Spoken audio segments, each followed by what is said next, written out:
You just watched the Chiefs beat the Colts in overtime. A walk-off field goal that feels like exactly the kind of victory this team needed. That win gives Kansas City momentum, but even more important for the short-term future. The club followed the game with roster movement that could actually change how you see the backfield.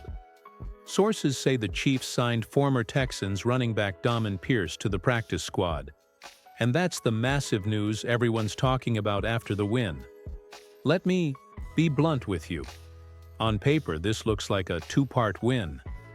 1. The team gets a confidence-boosting victory over a good Colts club. 2. The front office quietly adds a young, explosive runner who brings receiving chops and return experience. Things this room desperately lacks. You heard it in the clip. Pierce flashed as a rookie, racking up serious yardage and catching defenses off guard.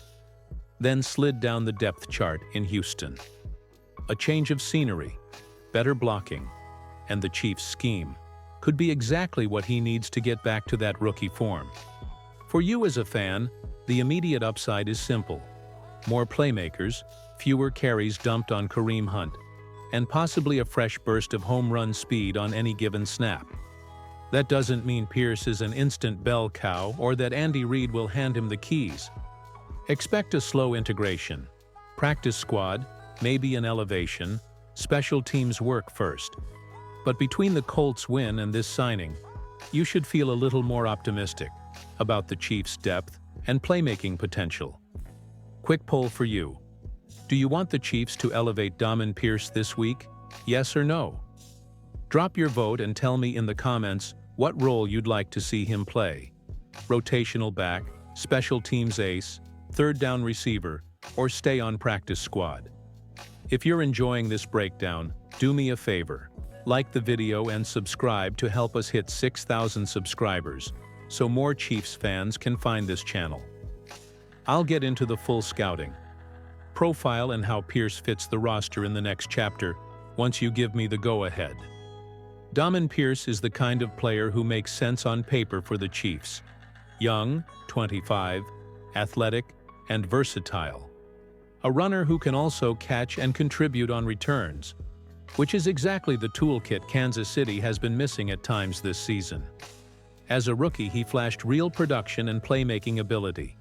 He handled a heavy workload early in his career, showed home run speed on long runs, and even earned some votes in Offensive Rookie of the Year conversations.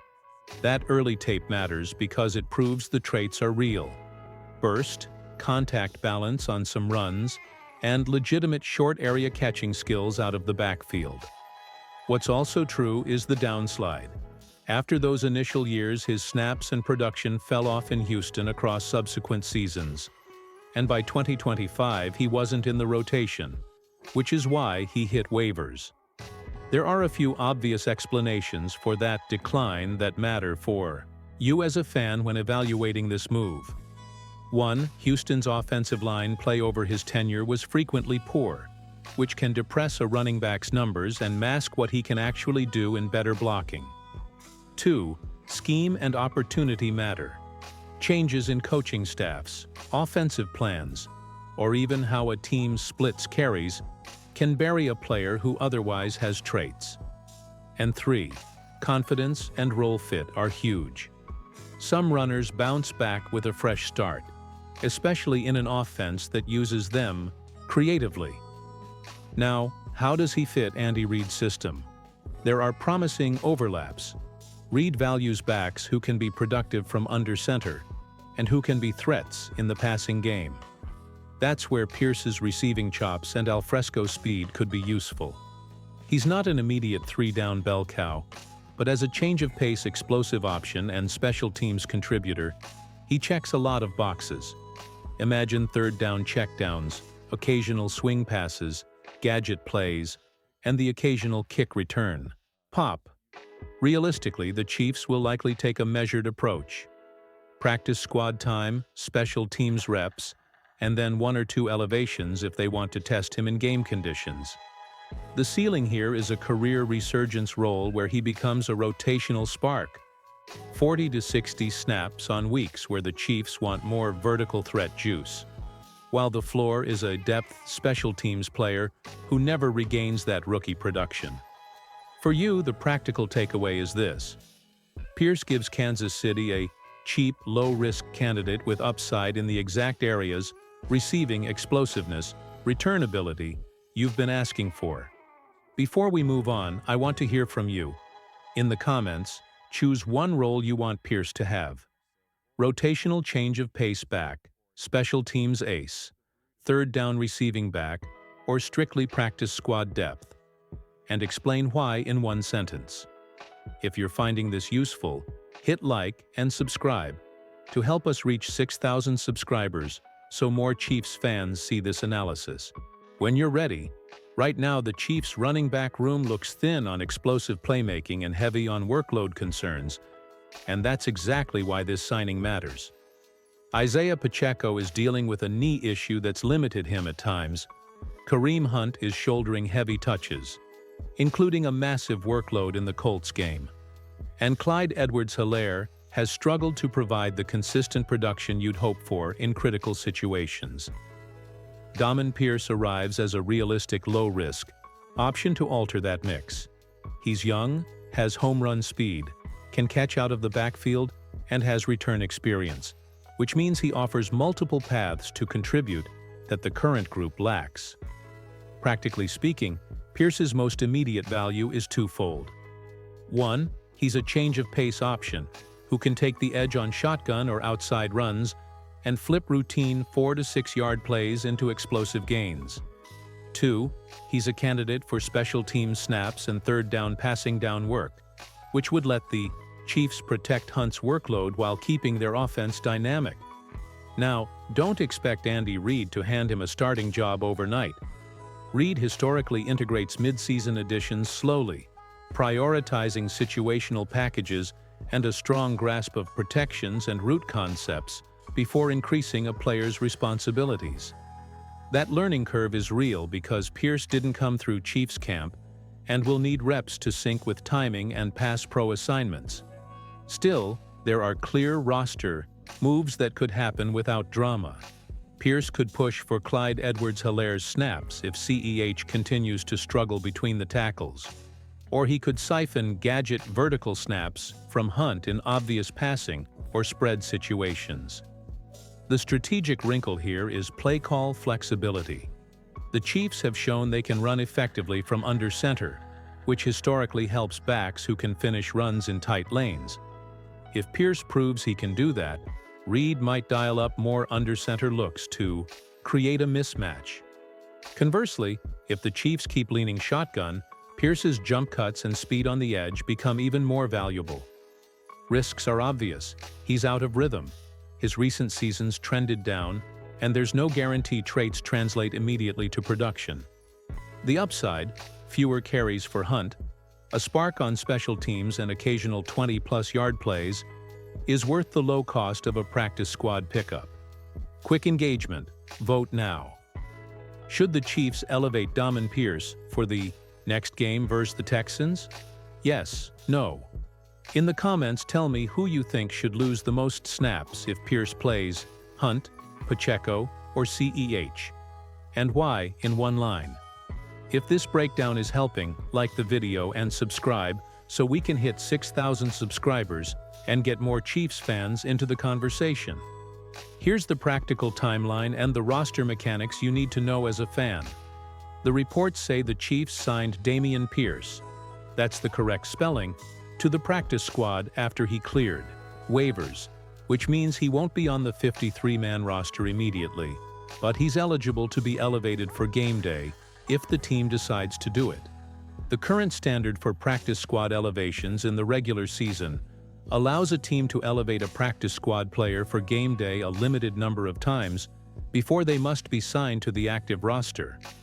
Under the league year rules in place this season, a player can be elevated up to 3 times in the regular season. A fourth elevation would require the team to add him to the 53-man roster. Practically, that means the Chiefs can test Pierce in live games a few times without committing a roster spot, and they'll probably use those elevations conservatively. Most teams prefer to save at least one elevation for emergencies later in the year. Now the matchup angle. Kansas City's schedule shows the Chiefs host the Houston Texans on December 7, 2025, which would be the most obvious early chance for the team to elevate or even sign Pierce to the active roster if they want him to face his former club. That matchup creates both tactical and emotional reasons to consider an elevation. You could see the team bring him up for a short-term spark against the Texans. But teams also weigh preparation and scheme fit. Pierce didn't come through Chiefs camp, so he'll need practice reps to learn the protections, route concepts, and blocking calls Reid's offense expects before getting heavy on snaps. So what should you expect in the short term? Most likely sequence: 1. Practice squad signing. 2. Special teams reps and limited practice work. 3. 1 or 2 game day elevations to see him in live action, if the Chiefs want to test him. And then 4. Either a roster promotion if he flashes, or continued practice squad depth if he's not ready. Because each player only has 3 regular season elevations, the Chiefs can audition him a couple times. But if they want him regularly active, they'll have to make a roster move. Quick poll. For you, should the Chiefs elevate Dameon Pierce this week, wait until the Texans game, Deck 7, or keep him on the practice squad for now? Vote and tell me why in the comments. If you want this broken down into a quick timeline graphic for the channel, say the word. And if you're enjoying this, hit like and subscribe to help us reach 6,000 subscribers so more Chiefs fans can join the conversation. Bottom line, this is a smart, low-risk move that gives the Chiefs a real upside shot at solving a glaring problem: explosive playmaking and roster depth at running back, without mortgaging the roster or future picks. The best-case scenario: Dameon Pierce flashes in limited snaps and special teams, earns 1 or 2 game day elevations, then forces the Chiefs to add him to the 53-man roster, where he becomes a rotational spark, a legitimate vertical threat who turns routine gains into occasional 20-40-yard plays and gives Andy Reid a different look on third downs and gadget snaps. The moderate outcome is cleaner but useful. Pierce stays a high-upside depth piece who occasionally gets elevated for matchups, eats special teams snaps, keeps Kareem Hunt healthier by reducing his workload, and provides a handful of big play moments during the season. The bust scenario is equally possible. He never regains his rookie form. The timing and protections with Reid's offense don't click because he missed camp, and he remains practice squad depth without making a meaningful on-field difference. For you as a fan, the smart way to view this is pragmatic optimism. He's not an immediate fix, but he's cheap, age-appropriate, 25, and brings traits you've been asking for: receiving ability, return experience, and home run speed. 3 concrete things to watch over the next few weeks. 1. Snap distribution. Does he get rotational snaps or only special teams? 2. Elevation pattern. Will the Chiefs use one of their limited practice squad elevations on him early, or wait for the Texans game? 3. Explosive plays. Do any of his carries go 20-plus yards, showing true home run ability? If you want a quick cheat sheet, best case, yes, rotational spark and roster promotion. Moderate, situational elevation and special teams value. Bust, Chowder's practice squad, depth only. Final poll. How excited are you about Dameon Pierce joining the Chiefs? Big deal? May? Don't care? Vote and explain in one line in the comments. Also, if you haven't yet, like the video and subscribe to help us hit 6,000 subscribers so more Chiefs fans can find this content. Want more angles I should break down next? Tell me in the comments and I'll prioritize it for the follow-up deep dive. Stay locked with Total Chiefs News. Hail Chiefs!